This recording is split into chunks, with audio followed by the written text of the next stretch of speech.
El síndrome de uropatía obstructiva es un síndrome que van a ver ustedes con mucha frecuencia. Eh, esta uropatía obstructiva más frecuente en el hombre que en la mujer, eh, generalmente se da en el transcurso de la vida, por encima de los 50 años. Y esto representa un elemento fundamental de que es objeto de una obstrucción. Esta puede ser mecánica o puede ser funcional, que impide el flujo de la orina, ¿no?, hacia el exterior. ¿Por qué? Porque hay algún tipo de lesión en el aparato urinario, ¿no? Eh, Puede ser desde el punto más alto, que está el riñón, ¿no? El propio riñón tiene unas láminas cribosas, papilares, que son afectadas y que pueden llevar hacia la insuficiencia renal crónica a partir de la uropatía obstructiva, y puede haber también esta uropatía obstructiva en en el trayecto anatómico de todo el tracto superior y el tracto inferior, ¿no? Pues bien, uropatía obstructiva. Eh, Esta uropatía obstructiva puede producir hidronefrosis. ¿Esto qué significa? Dilatación de la pelvis renal y sus cálices, ¿no?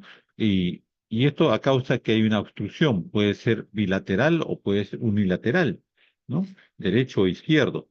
Y por lo tanto, esta hidronefrosis se observa fácilmente ante un examen radiológico generalmente.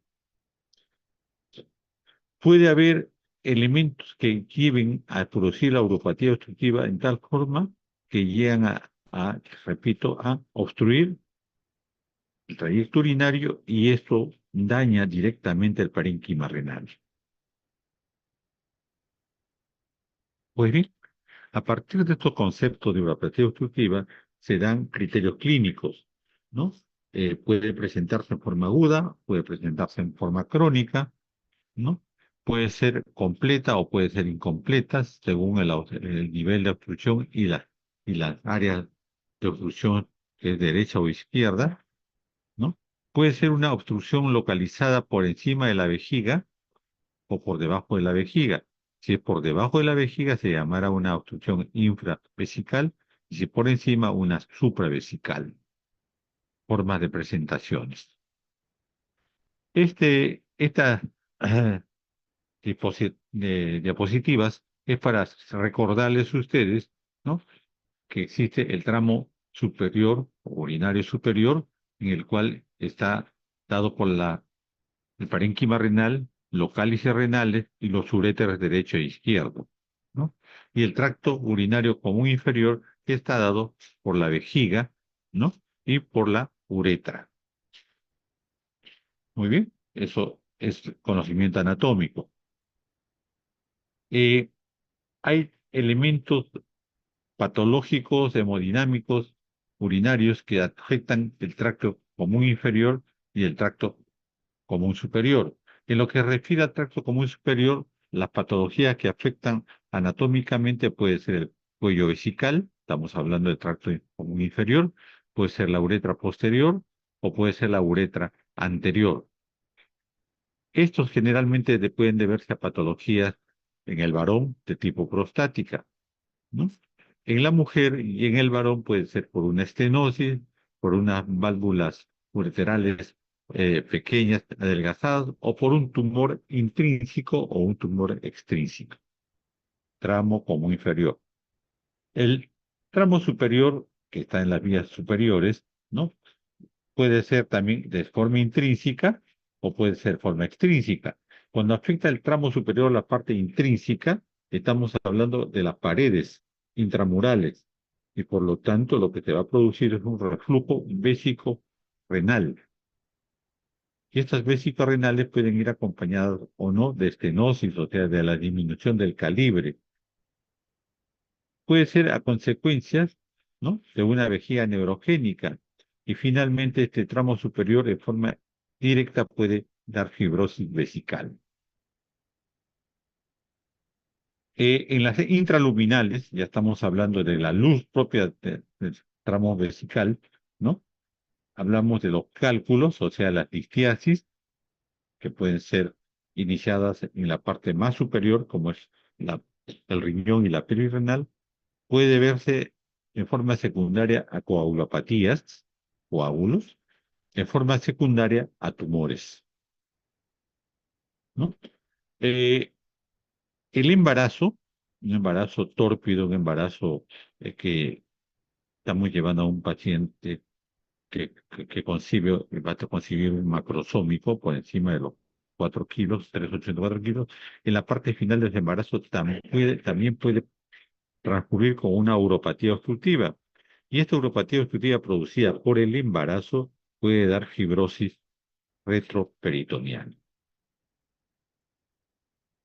Pues bien, hemos revisado las causas, hemos revisado los elementos anatómicos que pueden ser afectados por esta uropatía obstructiva. Ahora vamos a subdividir cómo es que se presentan las uropatías obstructivas.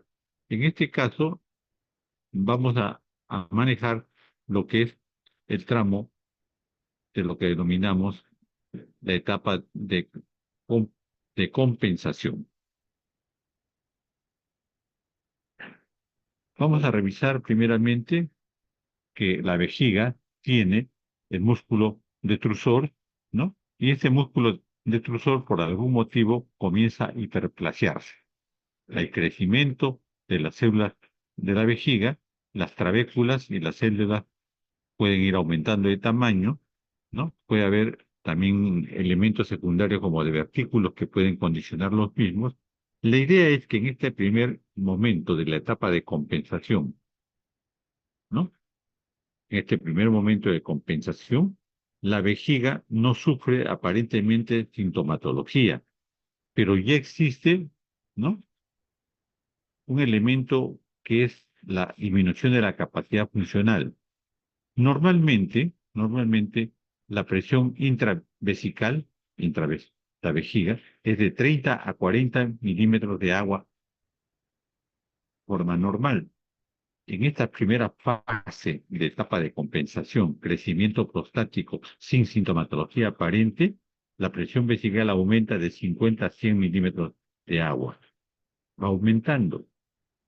Pudiera, al final de esta etapa de compensación del, del tramo inferior, ¿no? Podría haber una mayor sensibilidad vesical. ¿Eso qué significa? Que una disminución de la capacidad funcional disminuye el umbral de deseo de orinar, pudiera haber polaquiuria, pudiera en la etapa final de esta etapa de compensación haber algunos signos irritativos, como es la urgencia miccional, pero generalmente no observable por el paciente, y si es observado, ¿no? Tiene que ser muy acucioso. Si el paciente se presenta en esta primera etapa a la valoración médica, ¿no? El tratamiento es altamente conservador. Etapa de compensación.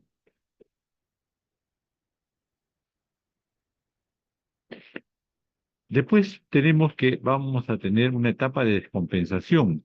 En este caso, la obstrucción ha sido prolongada.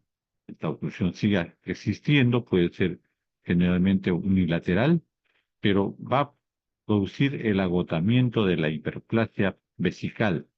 Y ese agotamiento, recuerden ustedes que la vejiga, el músculo detrusor, como tal, como músculo, también tiene agotamiento. Y por lo tanto, ¿no? Disminuye la capacidad contráctil. La vejiga entra en una etapa de hipotomía vesical. Ya el paciente no tiene mayor conocimiento del problema porque ya siente que ha desaparecido esa parte irritativa, pero aparentemente, complacientemente, esa vejiga está reteniendo más líquido, más orina en su composición. Pues bien, en este momento, en la etapa de descompensación, el vaciamiento urinario es incompleto. El paciente, mayormente varones, o la mujer con problemas de neuropatía obstructiva, y vamos a revisar por qué, eh, orina, pero queda un residuo urinario, un residuo vesical, ¿no? Que llama la atención. El vaciamiento, por lo tanto, es incompleto. Asociado a este vaciamiento incompleto, a la aparición de un residuo postmisional, vamos a tener a un paciente que tiene dificultad misional. Disminuye el flujo misional, el caudal, la fuerza del chorro urinario disminuye, se asocia ya con mayor intensidad a la polaquiuria. El paciente, ante la hipotonía vesical, comienza a orinar por rebosamiento, o sea, orina sin darse cuenta, comienza a mojar todos sus elementos genuinos eh, cerca a la vía urinaria, ¿no? Y en algún momento esa incontinencia por rebosamiento puede ir al otro lado, puede haber una retención completa de la orina, una obstrucción completa de la orina, que es una emergencia que llega a nuestros pacientes a- al hospital.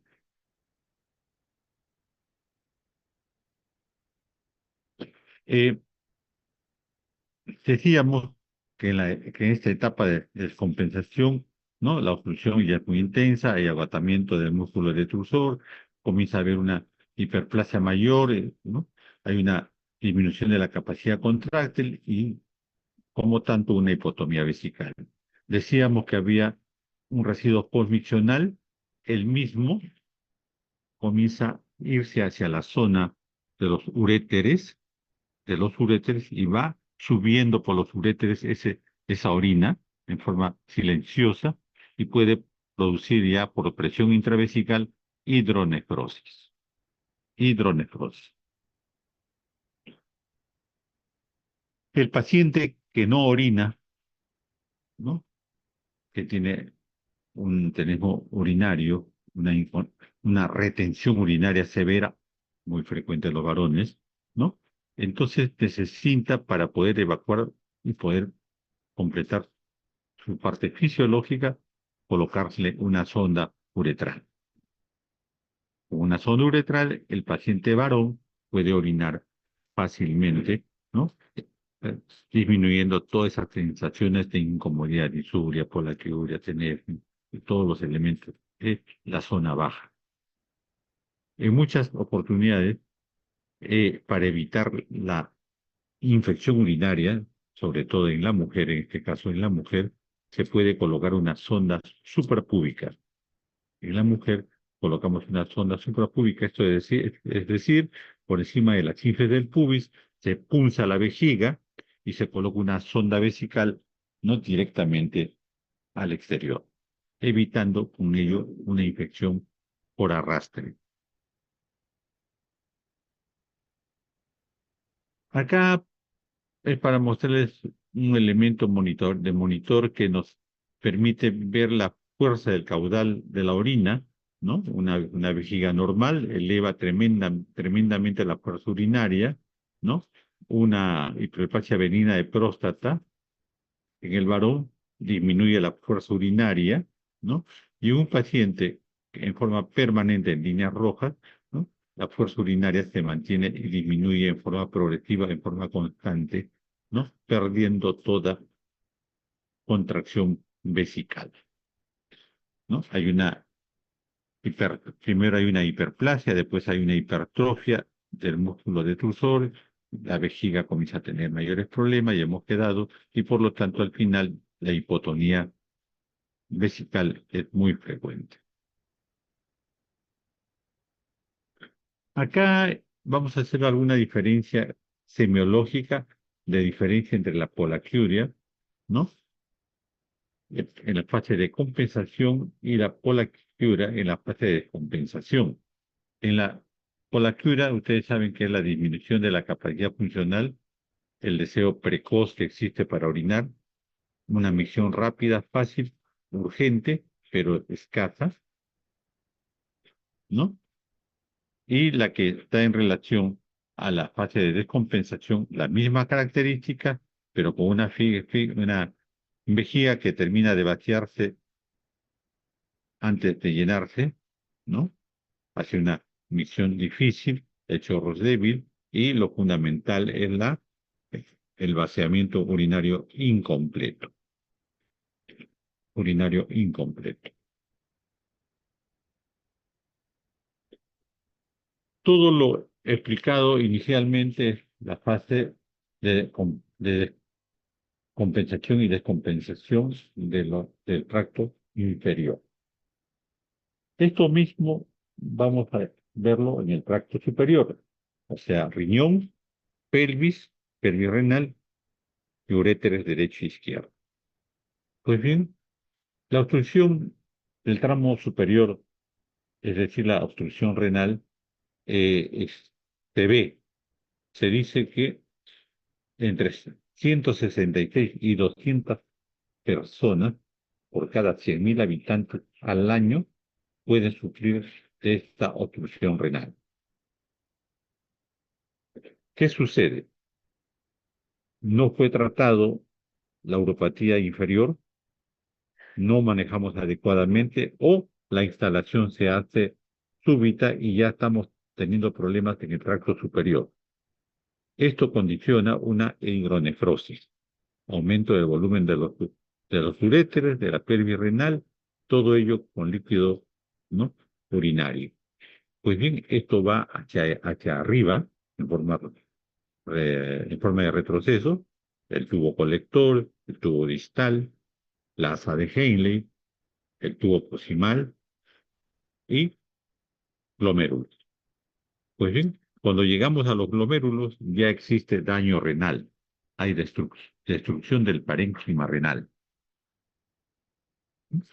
Pues bien, en este momento hay una elevación de la presión ureteral y pélvica, hay descenso del flujo plasmático renal, hay isquemia, hay atrofia y hay necrosis parenquimal. Y por lo tanto, ese riñón comienza a perder las unidades nefrogénicas, ¿no? Y aparecen células T y macrófagos alrededor de los mismos. En este momento, ya el paciente está totalmente delicado. ¿Por qué? Porque ya no hay la respuesta adecuada y el proceso de infección urinaria del tracto superior aparece.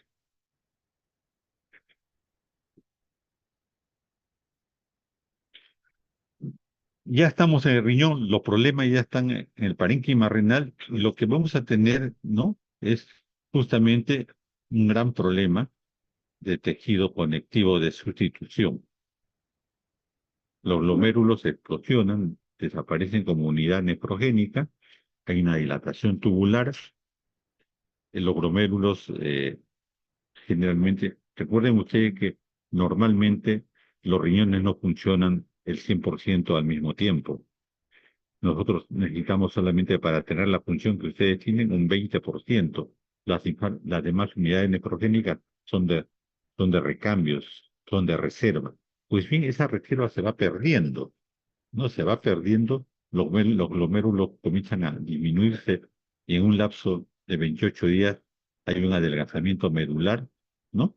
Que sencillamente eh, la orina comienza a ser escasa y por lo tanto porque también ya no hay, en este caso ya no hay retención urinaria, sino no hay glomérulos para el filtrado glomerular. Y aunque no hay lesiones vasculares, lo fundamental es que el paciente no orina. Se hizo un estudio en perros para ver clampando los uréteres y haciendo una pseudo litiasis, una pseudo retención urinaria arriba en los riñones, cuánto tiempo podían soportar sin la destrucción glomerular y por lo tanto el filtrado glomerular exista. Si solamente se clampaba, estamos hablando de los dos uréteres, por 2 semanas, y a las 2 semanas se desclampaban los uréteres, la recuperación era completa. A las 3 semanas, ¿no?, había ya solamente quedaba el 46%. A las 4 semanas, al mes, el 35%. Y a las 6 semanas, ya estos animalitos ya no tenían uréter. Disculpen, ya no tenían riñones. Anulación definitiva. Sin recuperación. Solamente cuando usted desclampaba a las 2 semanas, había recuperación completa. No se ha hecho nunca en humanos en forma de investigación, no se ha hecho, ¿no? Pero lo que sí se ha observado, ¿no? Que en pacientes en la que logramos mejorar el filtrado glomerular, o logramos que orine el paciente, ¿no? Con 69 días podemos hacer una recuperación completa. Los riñones funcionalmente vuelven a funcionar. O sea, pues, no, podemos redondeándolo hasta 70 días, ¿no? Como máximo. Eso lo hemos observado en los pacientes que hacen uropatía obstructiva y por lo tanto se hace seguimiento.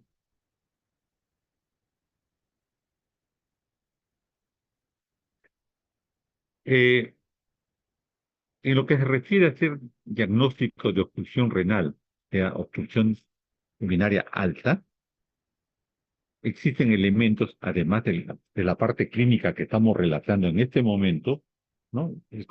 La valoración ya de imágenes.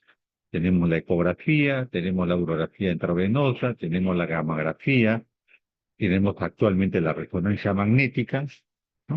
Todos esos elementos que nos permiten valorar rápidamente en qué nivel, en qué estadiaje de la uropatía obstructiva nos encontramos, ¿no?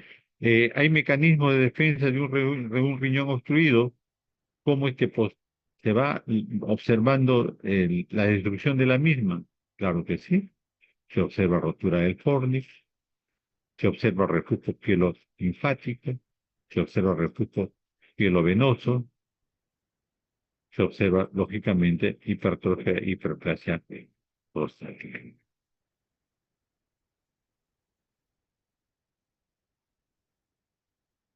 El diagnóstico está dado justamente por la parte de imágenes, la parte final, pero la expresión clínica que les he conversado es lo que nos orienta fácilmente a ver el problema.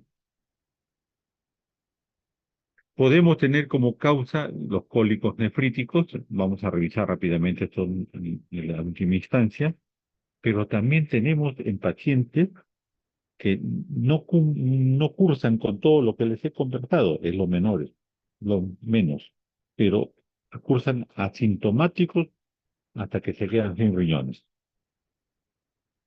Son pacientes que debutan con una acidosis metabólica, y debutan con una anuria severa que no responde a ningún tipo de valoración. Sí hay, son la forma silente de la uropatía obstructiva. Son los menos, pero sí hay. Por lo tanto, siempre tenemos que estar valorando adecuadamente la función renal.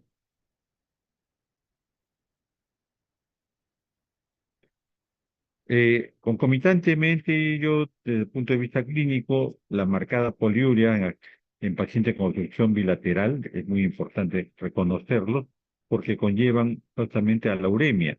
Hay incrementos en la excreción de sodio, de potasio, de magnesio, de calcio. Hay alteraciones hidroelectrolíticas, ¿no? Hay una respuesta fisiológica a un volumen extracelular muy extendido por la obstrucción y la obtención de la urea y la creatinina, ¿no? La creatinina, más que la urea, se eleva exponencialmente, ¿no?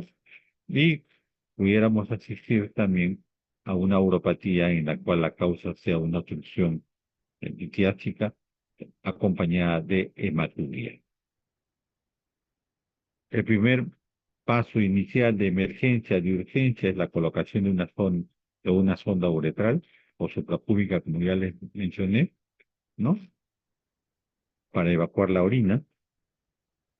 Hay que hacer, en todo caso, una nefrectomía, una extracción de los de los riñones, ¿no? Para evitar la progresión de la misma. Y muchas veces estas uropatías constitutivas, que no son de tipo metabólica, que no son de diabetes, que no es de hipertensión arterial, son eh, valoradas para un trasplante renal. Trasplante renal. Vamos a pasar a una segunda parte de lo que nos han encomendado conversar con ustedes. Vamos a revisar el cólico nefrítico. El cólico nefrítico es un dolor intenso por la contracción, por el espasmo en la que se ve en los uréteres, en la vejiga y muchas veces la uretra. El espasmo se da justamente porque este dolor tipo cólico está en relación a la aparición de cálculos renales y si estos comienzan a migrar, caen hacia la pelvis renal, recién producen dolor. Recuerden que el riñón, propiamente dicho, parénquima renal, no duele.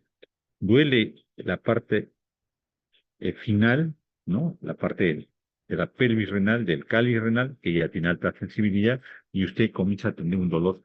Si ahí nomás se queda el cálculo en forma fija, el dolor intenso en la región lumbar, en la región lumbar. Pero si este calculito avanza por los uréteres o por el uréter, migra y va cayendo hacia la región de la vejiga, entonces ese dolor tipo cólico, además de la característica de dolor intenso tipo cólico, el dolor migra, se va hacia adelante, ¿no? Se va hacia adelante y va bajando hasta la zona, ¿no? Púbica y hasta los genitales. El dolor es tan intenso que produce náuseas, produce vómitos, ¿no? Produce concomitantemente a ello escozor friccional y polaquiuria. Es todo un cortejo de dolor tipo cólico, un cortejo vesical, un cortejo de dolor uretral. Y podemos llegar hasta el hecho que el paciente nos manifiesta que ha caído piedrita. El paciente llega a la emergencia con las características de un dolor tomándose la zona lumbar afectada, tratando de calmar ese dolor y es dolor de machos. La mujer soporta mucho mejor el dolor. Acá tenemos una imagen que el calculito acá está en la pelvis renal y que va a comenzar a migrar.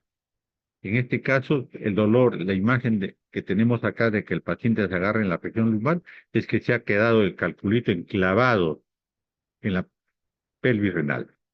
Se ha quedado enclavado, se ha quedado fijado. No hay migración, no hay migración. Entonces el paciente tiene ese dolor intenso y la característica de la posición del mismo.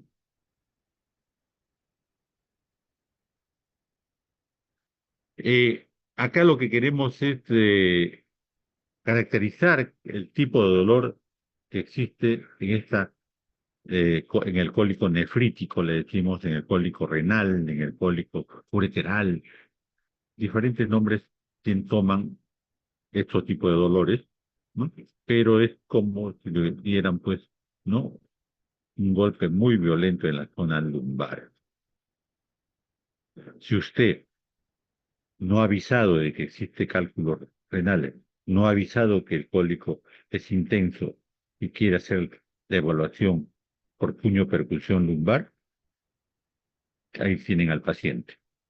La característica del dolor intenso cuando usted hace puño percusión lumbar, tratando de definir el diagnóstico. Esto sucede única y exclusivamente en la emergencia de un centro hospitalario o de repente en el consultorio de un médico al que ha ido buscando atención.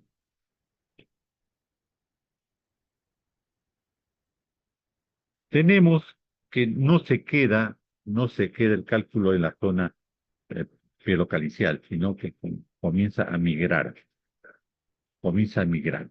Entonces, ustedes tienen que recordar los puntos renoureterales superior y medio, que están en relación a la curvatura fisiológica del riñón. Recuerden que tienen tres curvaturas. Entonces, en las curvaturas la luz del uréter disminuye y pudiera ser zonas donde el dolor sea más intenso. Y al migrar el uréter, lo que va, además del dolor, va a ir acompañado de hematuria. Puede ser una hematuria franca, el paciente dice estoy orinando sangre, o puede ser una hematuria microscópica. Ya saben, los puntos renoureterales, la puñoperfusión lumbar, todos estos comienzan a ser positivos, ¿no? Y lo fundamental es el dolor intenso que tiene el paciente y que es de emergencia. Acá para decirles qué tan fuerte es el dolor y cómo al migrar el cálculo, ¿no? Al migrar el cálculo se inicia en una región posterior, se va hacia la región anterior y en faja de embudo, baja la migración del cálculo y por lo tanto el dolor. El dolor. Eso es muy importante. El diagnóstico clínico está hecho ahí. Lo tienen. ¿No? ¿Cómo es que puede quedar atravesado el calculito? ¿No? Y el dolor llega solamente hasta esa zona, no llega a la vejiga.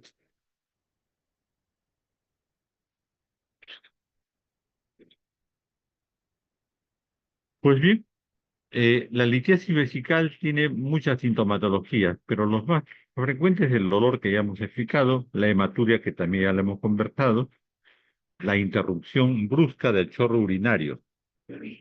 Cuando esto sucede a nivel de vejiga o al inicio de la uretra, entonces hay un chorro urinario interrumpido violentamente, hay una obstrucción, ¿no? Eh, el tener este tipo de pacientes va asociado a estar expuesto a infecciones urinarias recurrentes, hombres y mujeres. Muy bien, antes de pasar a la última parte, por favor, para saber que están presentes, de acuerdo a nuestra indicación de la cátedra, van a contestar estas preguntas. Voy a colocar rápidamente,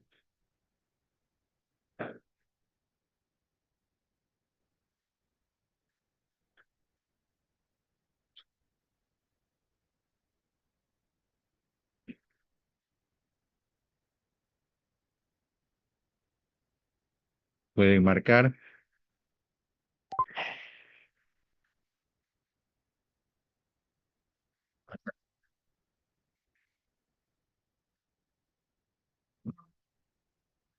A ver, ahí,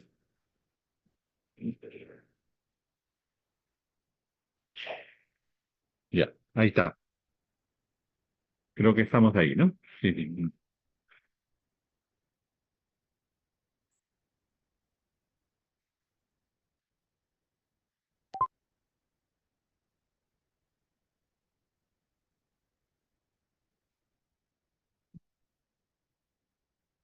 Ya, me recuerda para recapitular y enviar al coordinador, ¿ya? Ujú, ya, por favor, sí, al WhatsApp.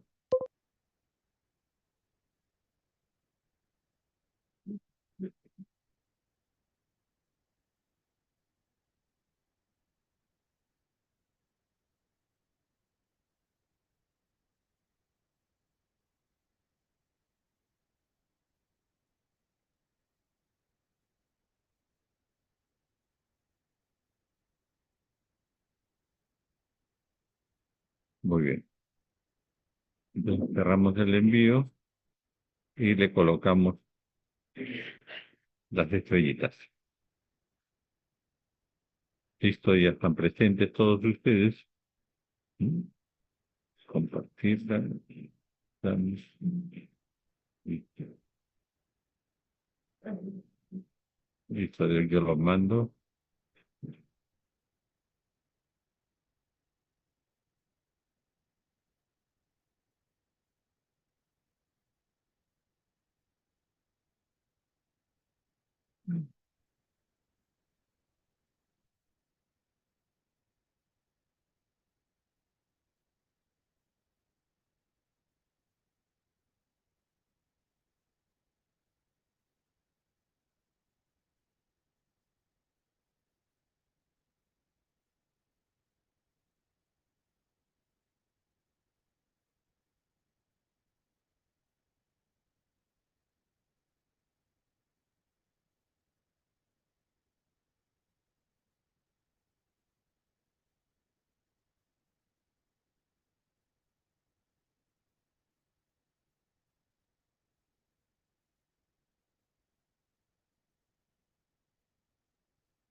Ok, vamos a pasar a conversar la última parte, el síndrome prostático.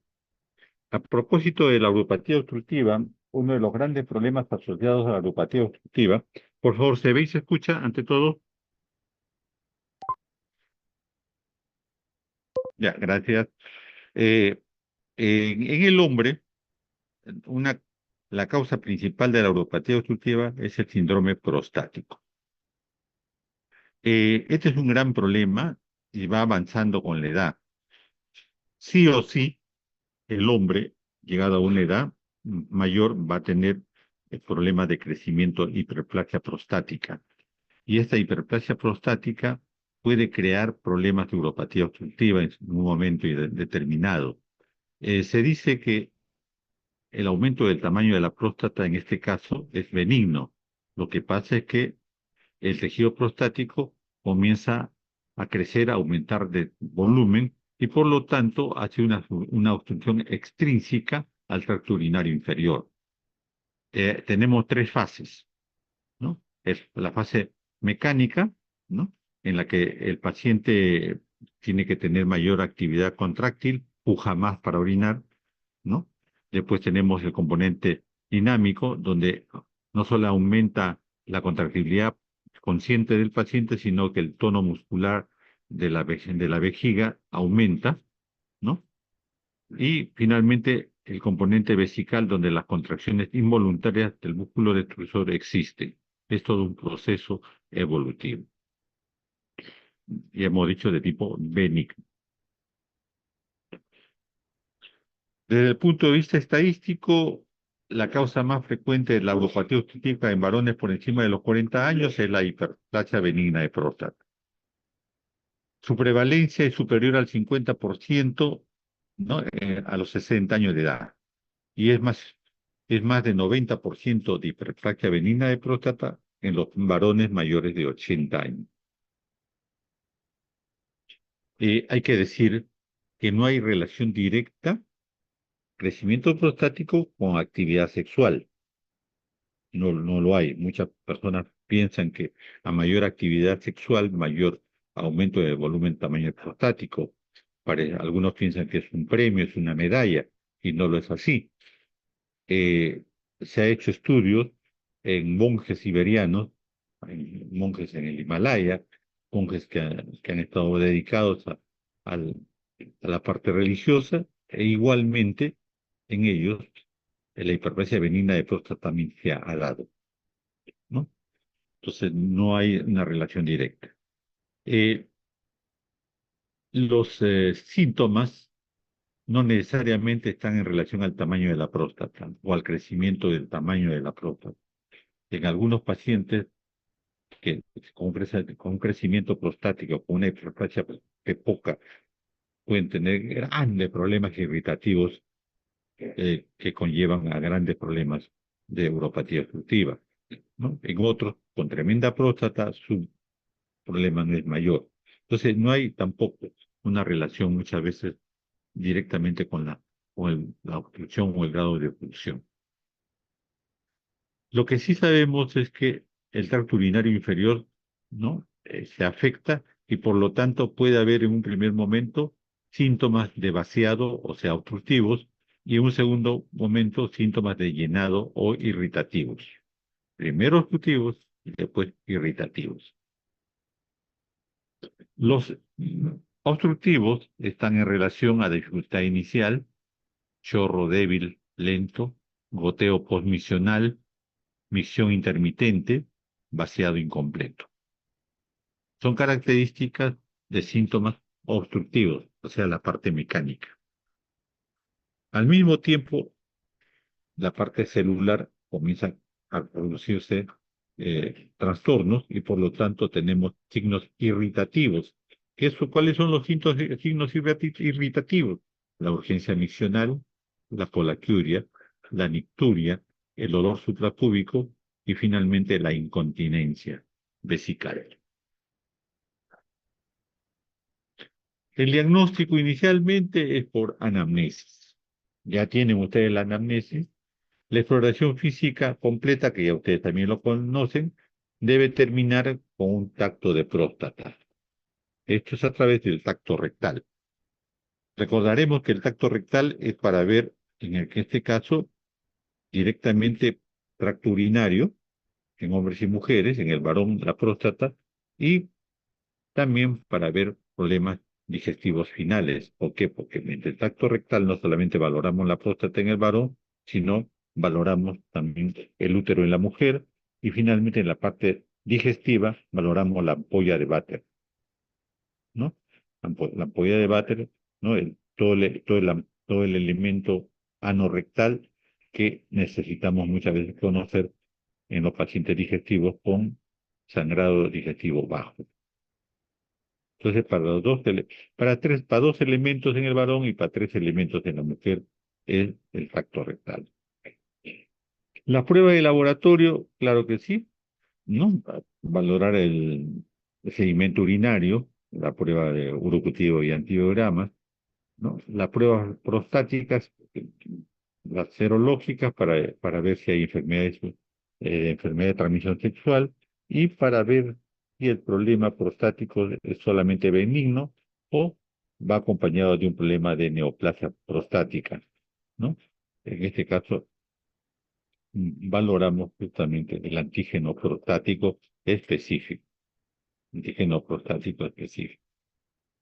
Y finalmente también hay pruebas complementarias para hacer biopsia de próstata. Biopsia de próstata.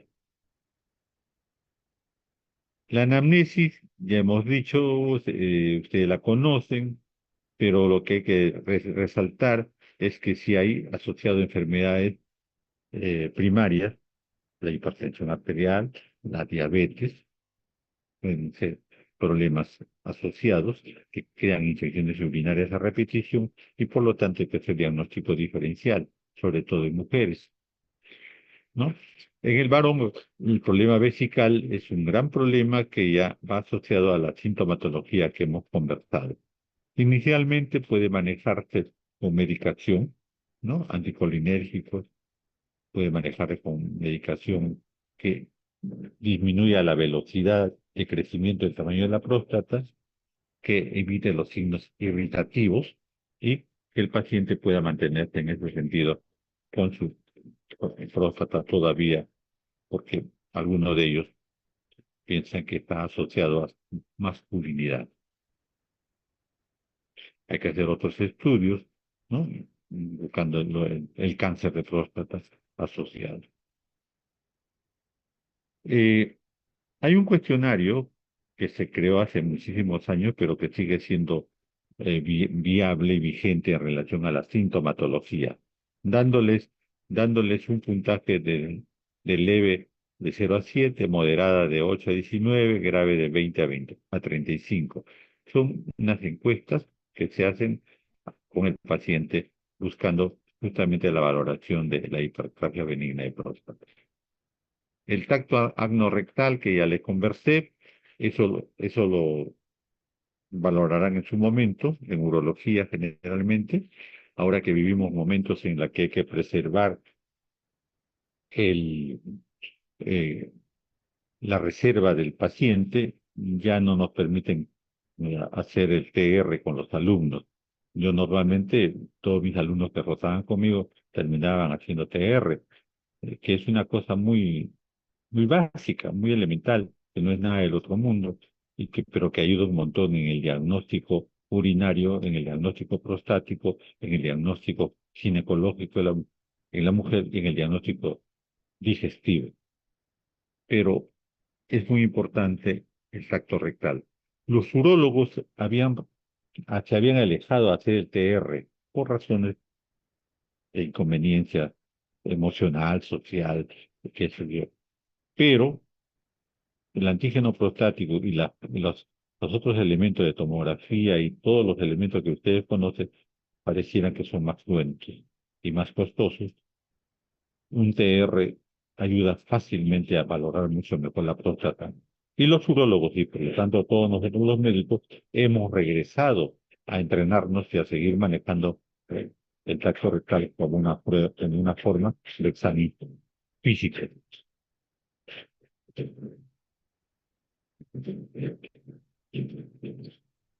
Les decía que había que hacer asociado al antígeno prostático. Algo muy interesante. Si yo voy a pedir antígeno prostático a mi paciente, no le hago PR, tacto rectal inicial. Después que le han tomado la prueba de sangre para antígeno prostático, recién puedo hacer el TR, porque muchas veces ha sucedido TR y después antígeno, elevación anómala, no verdadera del antígeno prostático. La hematuria, en relación a la uropatía obstructiva, es importante. Es fácil diagnosticar uropatía obstructiva ya con un sangrado urinario, ¿no? Usted ve que el paciente está orinando sangre o el paciente le dice que está orinando sangre y no hay pérdida. Más bien tengo que hacer diagnóstico diferencial con neoplasia renal o vesical. Pero existe litiasis renal, cólico nefrítico y el paciente dice que no tiene hematuria. Entonces lo que no tiene es hematuria franca.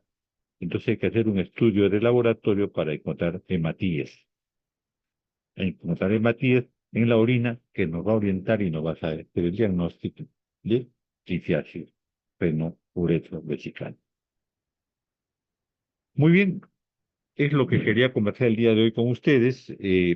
Ya le vamos a entregar a nuestro delegado las diapositivas y creo que ese es el elemento que revisábamos. De todas maneras, siempre mi pregunta, algún comentario, alguna observación, alguna pregunta, por favor.